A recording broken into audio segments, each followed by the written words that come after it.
was intelligent, articulate, and handsome, a young man on the fast track to success. He looked like a young Cary Grant.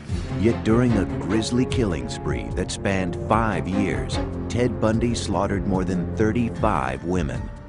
From his point of view, the thing that would make for good sex is an attractive woman whom he's going to handcuff, terrorize, and make her believe that she's going to die.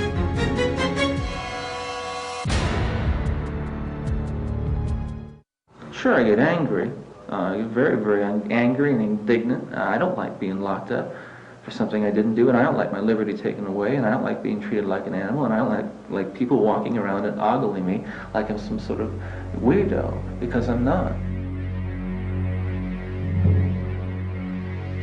On January 24th, 1989, at 7 a.m., before the sun rose over the state prison in Stark, Florida, plans were underway in the death house for an execution many thought would never occur. The electrocution of Ted Bundy, America's most notorious serial killer.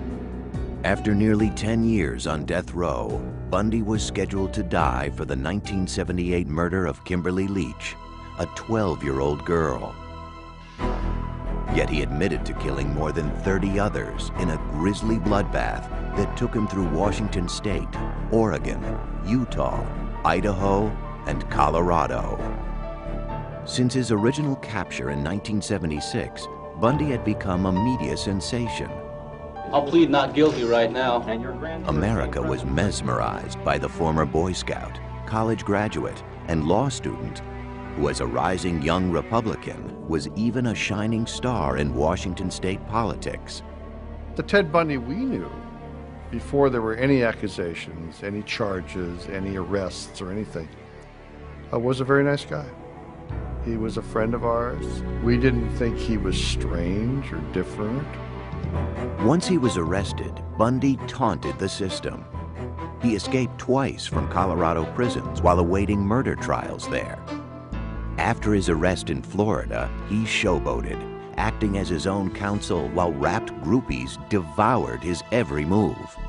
He was like a movie star, and if he'd look around, they'd all giggle and nudge each other. And I thought, it never occurs to them that if he were free and he met them on a dark night, they're just the type of potential victim he would be looking for. But Bundy's natural cockiness was now gone as 2 guards led him to the death chamber. Bundy seemed very resigned to his fate. Bundy seemed startled when he saw the electric chair.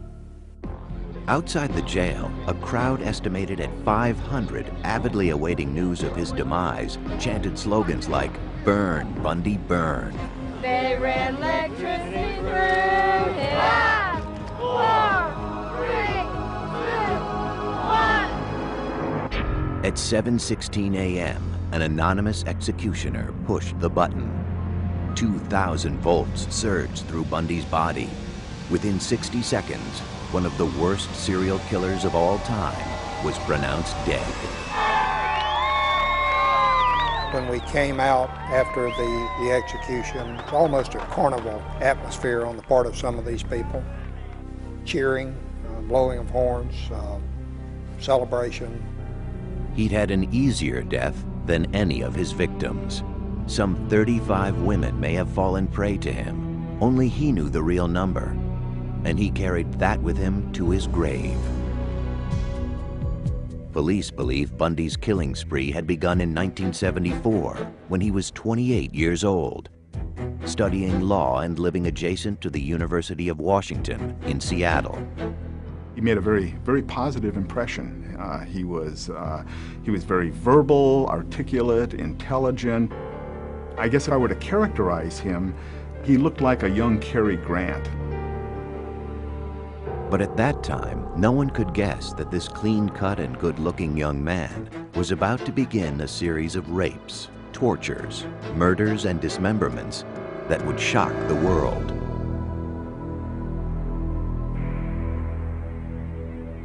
After midnight on January 4th, 1974, Ted Bundy stood outside the basement bedroom window of Joni Lenz, an 18-year-old student at the University of Washington, He entered her bedroom through a door accessible from outside, and while she slept, he savagely bludgeoned her with a crowbar.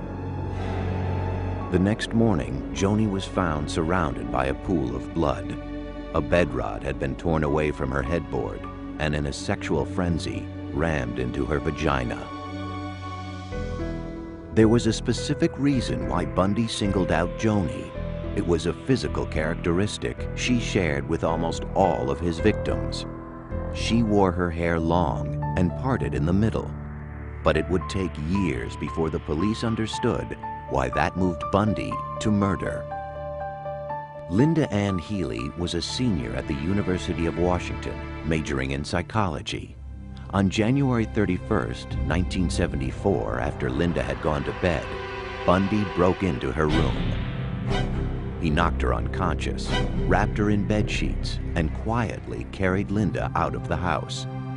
Her scattered body parts and decapitated skull wouldn't be found for a year.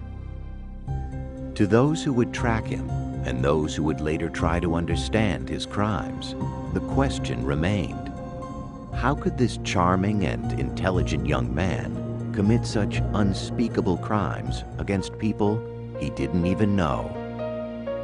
They are things. They are victims. They are not women. And I never heard him really use the term women or females or anything very often. He referred to them as things, as objects.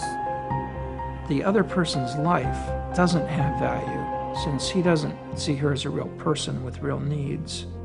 And if anything, the idea that investigators and the community will be shocked and the parents will suffer just makes it all the more exciting, because he's getting even.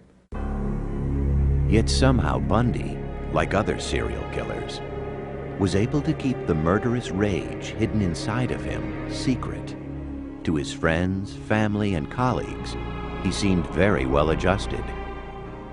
Nice person. And he was a person that we socialized with, and we knew a little bit professionally, and I thought was really an up-and-comer, somebody who was going to do well in life. One of the very important aspects of the facade that he built was one of great sincerity. He literally oozed sincerity. Yet appearances can deceive, and Ted Bundy was a master of deception. Little did I realize, of course, at the time that that was a carefully crafted social veneer that he had laboriously developed and used in his interactions. I never saw any aspects of the monster that lurked behind that mask. But by 1974, the monster who lived behind the mask had been there for a long time, perhaps since Ted's earliest childhood. I have always felt that beneath the veneer of a normal childhood was some great hostility toward someone, probably his mother.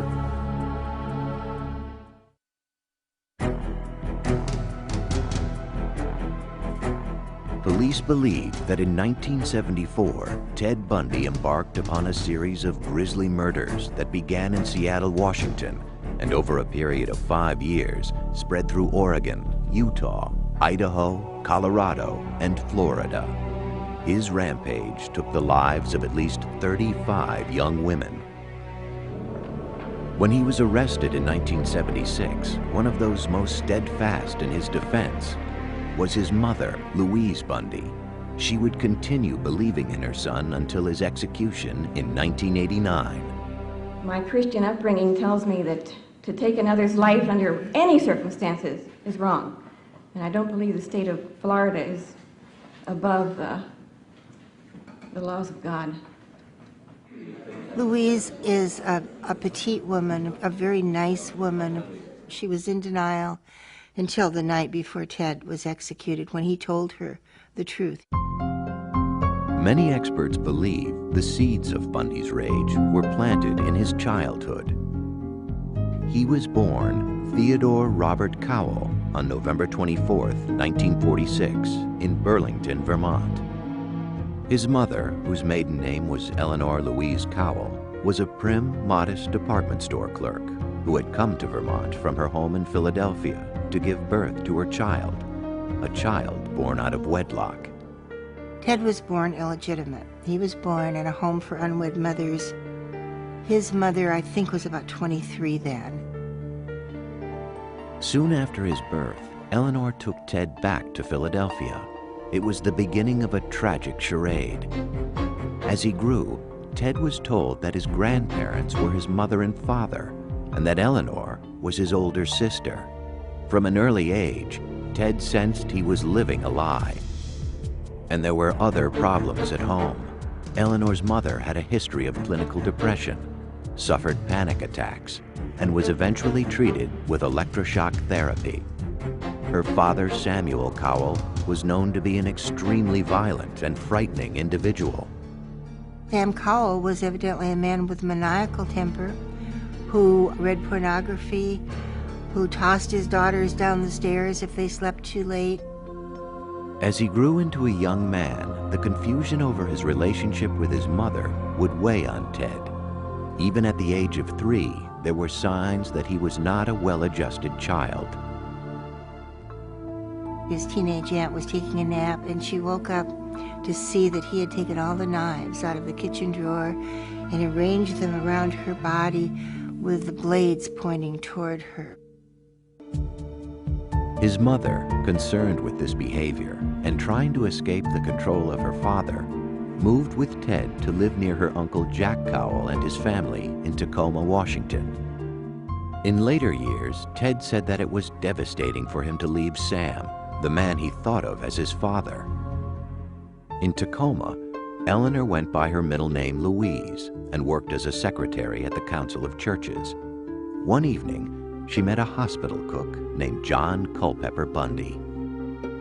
Louise married him a year later, and her son finally had the name he would carry through life, Theodore Robert Bundy. But Ted was never close to John. He had a lot of conflict with his stepfather, looked down upon his stepfather because his stepfather didn't have a high enough station in life. Despite his new name, Ted still considered himself a Cowell and was drawn to his great-uncle Jack, a cultured music professor at the University of Puget Sound in Washington. Ted wanted to be just like him. It was very important for him to be someone special, to be recognized in some way. Over the next 10 years, John and Louise added 2 brothers and 2 sisters to the Bundy family. But Ted had little to do with them or their father. He had a Boy Scout troop, but Ted would never go camping. He just seemed to remove himself from any connection to his stepfather. And if there was no connection at home, there was even less at school. His junior and high school friends described Ted as very shy. He suffered from stuttering, and he did not date at all. He really didn't date unless it was a Sadie Hawkins dance where the girls asked him. But there was a secret side to Ted Bundy that was already emerging. He considered himself above the law. By the time he was 15, he had become an expert shoplifter and was a suspect in 2 burglaries. Grandiose narcissism, the ability to outwit the police, the ability to, flaunt authority, the ability to shoplift. All of these things helped confer on him this sort of narcissistic sense of specialness and entitlement. His relationship with women also changed for the worse. He became a peeping Tom, sneaking through the night to peer into the windows of young girls. More significantly, there have always been suspicions that at the age of 15, Ted Bundy became a killer. Ted carried the morning newspaper when he was 15. Along his route, there was a young girl named Anne Marie Burr. Anne Marie was 8. Ted knew Anne Marie. She took piano lessons from his great-uncle Jack. On August 31st, 1961, Anne Marie's parents found her missing from her bedroom. The window was open a little bit, and it was in the days when you had a TV cable on the roof and you had to get it under the window, so they couldn't lock it. The front door was ajar. She was gone. A search that at one time involved 800 soldiers, lawmen, and volunteers found nothing. At the time, no one suspected that Ted may have been responsible for Anne Marie's death. In my mind, she was Ted's first victim. And there would be many more. In the mid-1960s, Ted Bundy was a student at Woodrow Wilson High School in Tacoma, Washington. Even though he was smart, good-looking, and friendly, he was awkward with his fellow students, especially the girls. There seemed to be a real defect in this whole notion of how do you build a close, intimate relationship, and some confusion about that. The arena in which he seemed to feel secure was the school and the classroom where he could use his verbal skills, and that's where he tried to manage teachers' impressions. He graduated from high school in 1965 with a B average. The next year, he entered the University of Puget Sound. But on the huge campus, he felt anonymous and lost. Inside, Ted was very empty and very inadequate. But he could put on the facade of a very sophisticated, educated young man. In 1967, as part of the facade, Ted transferred to the University of Washington's Asian Studies program, where he studied Chinese. He also began fabricating a new personality. If the old Ted was shy and withdrawn, the new Ted would be witty, cool, and self-assured. His deception was about to pay off. At the university, Ted met Stephanie Brooks. He was particularly attracted to her beautiful shoulder-length hair, which she wore parted in the middle. She was wealthy, sophisticated, and worldly. Everything Ted wished he was. He said, she's perfect, she's beautiful, she's wealthy. And I think to the degree he was capable, he was in love with her. They stayed together for a year. For the first time, Ted experienced an intimate sexual relationship with a woman. He was in love with her. But to Stephanie, they were merely college sweethearts. She saw no future in the relationship. She thought Ted was immature. Ted had become obsessed with her, but Stephanie told Ted their romance was over. She told him that he wasn't going anywhere, that he had no ambition, he wasn't organized, he couldn't make plans. Ted was devastated. With his world unraveling, he dropped out of school and decided to visit his relatives back in Philadelphia. His visit had a purpose. He had to answer the question that had always bothered him. Who was he? After checking records in Philadelphia, he traveled to Burlington, Vermont. There in City Hall, he learned something he had always suspected. He discovered that his mother was actually the woman who'd been passing as his sister his whole life.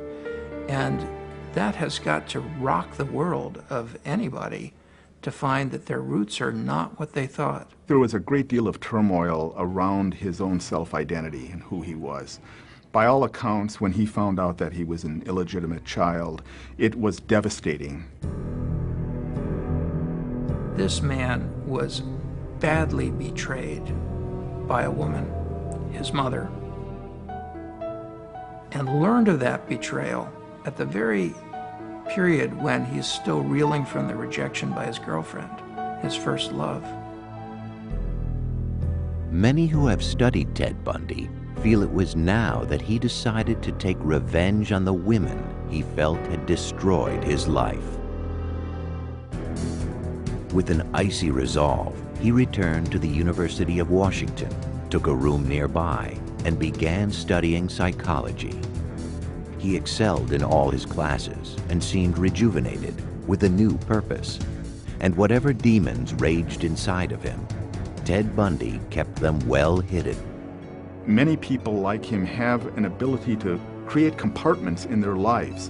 And this entity, this demon, this depraved monster lived in one of those compartments. As far as anyone knew, Ted's life seemed to be changing for the better. In 1969, he met Elizabeth Kendall, a young divorcee. They began a friendship and then a romance. Very smart, shy young woman. She came up here from Utah. They met in a tavern. She loved him. She loved him unabashedly. His relationship with Elizabeth seemed to work wonders for him, but underneath, he was seething and plotting revenge. If you really have a very negative core in yourself, there's this kind of envy, a need to destroy the beauty in others. And the first one on his list was Stephanie Brooks. He was secretly still talking to Stephanie, hoping to make her fall in love with him again, in order to hurt her, just as she had scarred him.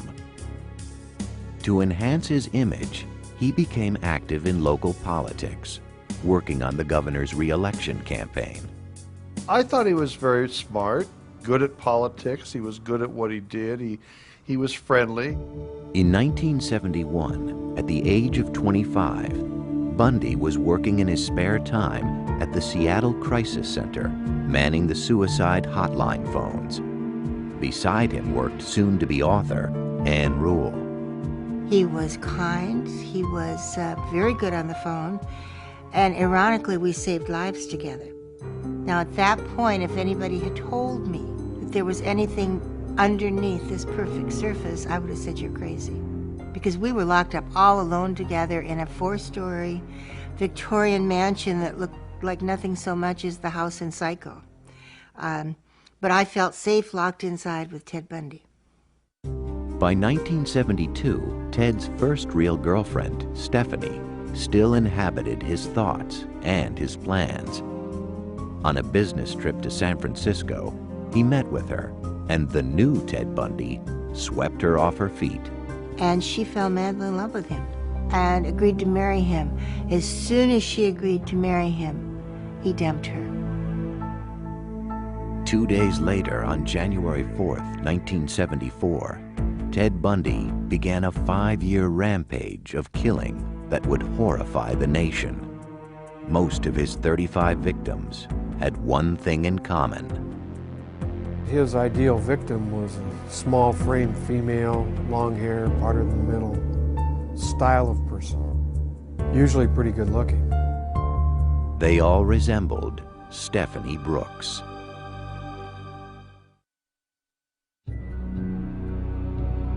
On January 4th, 1974, just days after severing his relationship with Stephanie Brooks, Ted Bundy began his reign of terror. Over the next 6 months, 8 women disappeared from college campuses in Washington, Oregon, and Utah. I think he was looking for victims 24 hours a day. There were people that he specifically was scoping out, acting like a predator towards, and then there were those that were just happened to be at the right place at the right time for him. His first 2 victims were students at the University of Washington. People like to believe that it was someone from outside. There must be some depraved killer out there in the community who is coming to the campus. Little did we know that the killer was one of us. Even his girlfriend, Elizabeth Kendall, had no idea who Ted really was. From February through June 1st, Carol Valenzuela, Nancy Wilcox, Donna Manson, Susan Rancourt, Brenda Ball, and Roberta Parks all vanished. Nobody had connected any of these cases together. Different police jurisdictions, different states. This was a terrible mystery. I mean, how could these girls suddenly just disappear? One little girl was walking like 30 feet from the back of her sorority to another sorority, and boom, she's gone. How could this happen? Her name was Georgianne Hawkins. Years later, after his capture, Bundy divulged the perverse methods he used to stalk and capture so many of his victims. He preyed upon their kindness by pretending to be injured. The girls he picked were all helping kinds of people. Here's this guy on crutches often, limping along, dropping his books, And he would ask young women, well, could you help me get these to my car? That was the ruse he used on Georgianne Hawkins. As she bent over to put his books into his car, Bundy grabbed a tire iron he had hidden. He hit her over the head and pushed her into the car. He would secure their hands in some fashion, either with handcuffs, strips of sheet, or leather. His seat was missing, so they could lay down in there and no one would ever see him. Bundy usually drove his victims into the deep woods surrounding Seattle. If they survived his attack with the crowbar, he would sexually assault them. From his point of view, the thing that would make for good sex is an attractive woman whom he's going to handcuff, terrorize, and make her believe that she's going to die. Later, on death row, he was asked what it was like to murder someone. And he answered, murder is not about lust and it's not about violence, it's about possession. When you feel the last breath of life coming out of the woman, you look into her eyes. At that point, it's being God. After he was through, he would discard them deep in the forest, but he would return later. He was going back over and over and over again to crime scenes. Not to just destroy evidence or anything, but to do things with those bodies. We suspected he took a whole body home with him because we had one victim that was totally made up with stuff that she never wore. Bundy's use of makeup is simply to make a victim more attractive, but apparently he didn't require it. He went back to decomposed corpses and still had sex with them. To the psychiatric experts who studied him, Bundy was unique, straddling two different categories of serial killers. He is both a sexually sadistic serial killer. He's also a necrophilic serial killer. The common characteristics are perversion, lack of conscience, and a willingness to sacrifice others' lives for one's own sexual pleasure. There's not a lot more to it than that. After at least 8 murders, Ted Bundy was becoming an expert at killing. In July of 1974, his addiction led him to take 2 women in one day. A beautiful Sunday afternoon. It was 90 degrees in Seattle, and we don't get that many 90-degree days. Everybody was at Lake Sammamish State Park. One of those was Janice Ott. She was lying on the beach when Ted approached her. He had his arm in a sling. He asked if she could help him tie his boat to his car. When she got up to go with him, she stuck out her hand like she was going to shake hands, and she said, "Hi, I'm Jan," and he said, "Oh, I'm Ted." Janice walked away with Ted and was never seen alive again. An hour later, Ted was back at the park. There were at least 4 to 5 other women who were approached between, say, 1 o'clock in the afternoon and 4:30. But something about Bundy must have put them off. Denise Naslund wasn't as lucky. At about 5 p.m., she walked to the restroom at the lake. She was there with her boyfriend, her dog, another couple. She left with the dog to go to the bathroom. The dog came back, but she didn't. After the disappearance of Ott and Naslund, witnesses who had met with the mysterious Ted at Lake Sammamish that afternoon came forward. A composite sketch of the man was circulated. The police received 3,500 tips and compiled a list of potential suspects named Ted. Bundy's name was among them. The name Ted was brought up. I never made the connect at all. You only met the monster through his acts. Between 1973 and 1974, the monster had been working for the King County Law and Justice Planning Office, where he was preparing a study on rapists and their victims. He was also secretly studying the procedures the police were using to try and catch him. By October 1974, 5 more bodies had been found, but most of them had decomposed or were just scattered bones. Bundy had left no clues, and he was long gone. 2 months earlier, he had been accepted to the Utah University School of Law, but he could not stop himself from killing. The Ted Bundy that we knew was not a murderer, but maybe an hour later he was. That's the awful part. Though his outward mask still projected charm and sincerity, the killer underneath it was about to be revealed. Bundy would soon be identified when one of his victims escaped.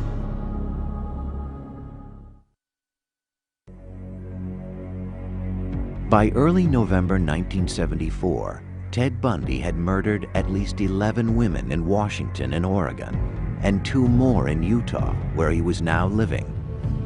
At the same time, he was studying law at Utah University. Probably could have easily become a lawyer if he hadn't been consumed with murder 24 hours a day. The thing is, with serial killers, they are addicted to murder. It's like any other addiction. People may try it first for a high, but you need more and more of the substance, and the substance is murder. But Bundy was about to make his first mistake. On November 8th, posing as an off-duty policeman, he tried to abduct 19-year-old Carol DeRanche from a shopping center. He told her someone had broken into her car and offered to help. But inside his car, he tried to handcuff her. Carol fought back, and with the handcuffs still on her wrists, was able to jump out of the car and escape. Here we have a living victim that's able to describe her abductor, describe the car, and also provide evidence with the handcuff that was still on her wrist. But the police still had no idea who her attacker could be, and Bundy was a master of disguise. He just looked different all the time. One time he'd have a beard, one time he'd have long stringy hair, one time he'd have a short haircut, and I think it varied with, what he was doing at the time. As 1975 began, Bundy widened his net to include Utah, Idaho, and Colorado. He killed 8 women between January and August, but there was no way to connect the murders. Since July of 1974, the Washington police had whittled down their number of suspects named Ted to 200. Bundy remained on their roster, but still, no one suspected the law student at Utah University. The disappearances come closer together, the murders come closer together, the orchestration is more finely tuned. But Bundy's luck was about to change. Early on the morning of August 15th, Bundy's car was stopped by a police officer in Utah. Because he had been driving erratically, his car was searched. In the midst of that investigation, the trooper found this bag. And in the bag was a crowbar, handcuffs, ski mask.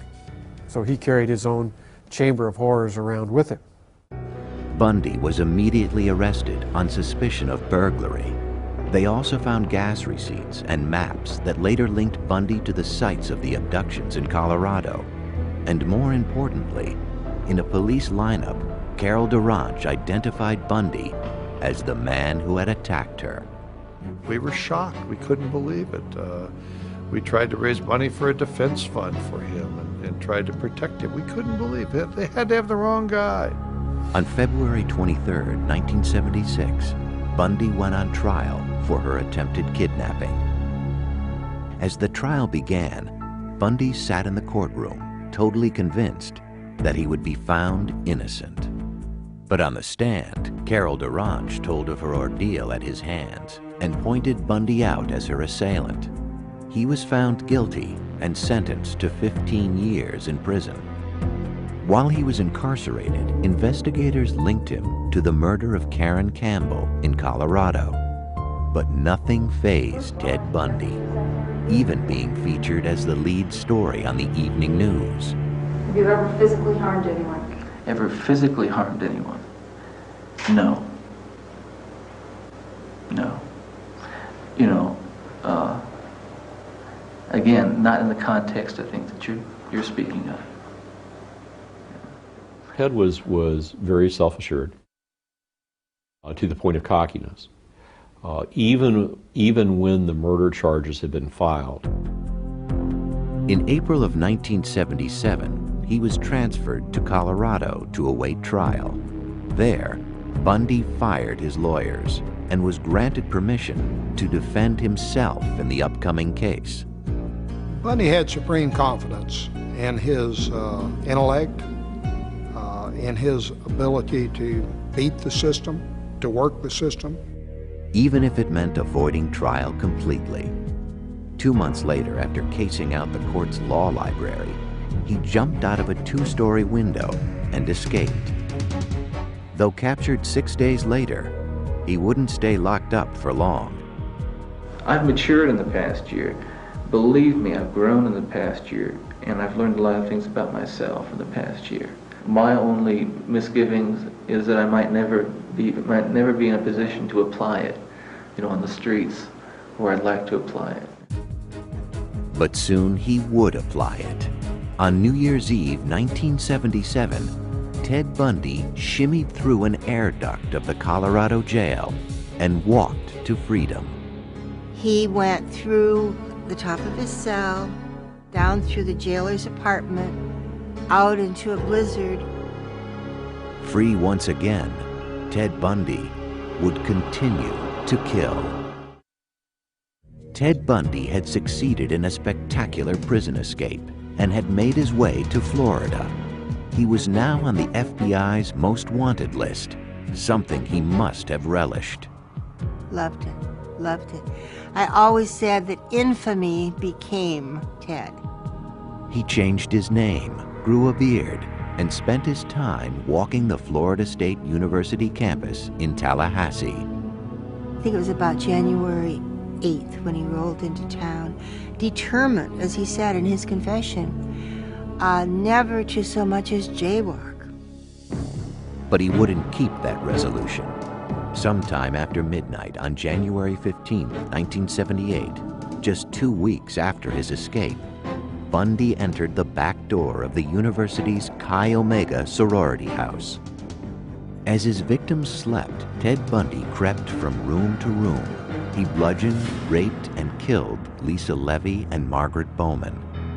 He assaulted and almost killed roommates Karen Chandler and Kathy Kleiner.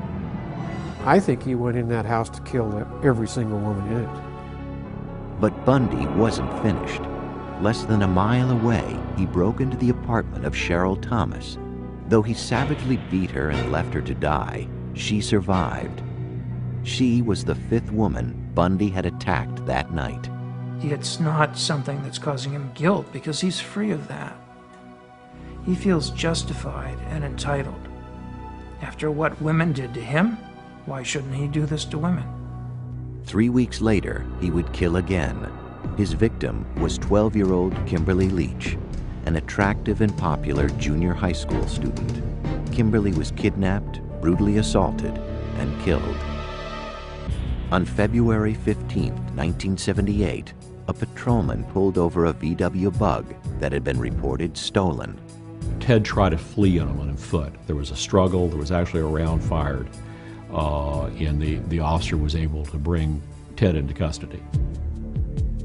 Bundy was arrested and identified. Over the following months, investigators in Florida gathered evidence that tied Bundy to Kimberly Leach's murder and the murders and assaults at the sorority house.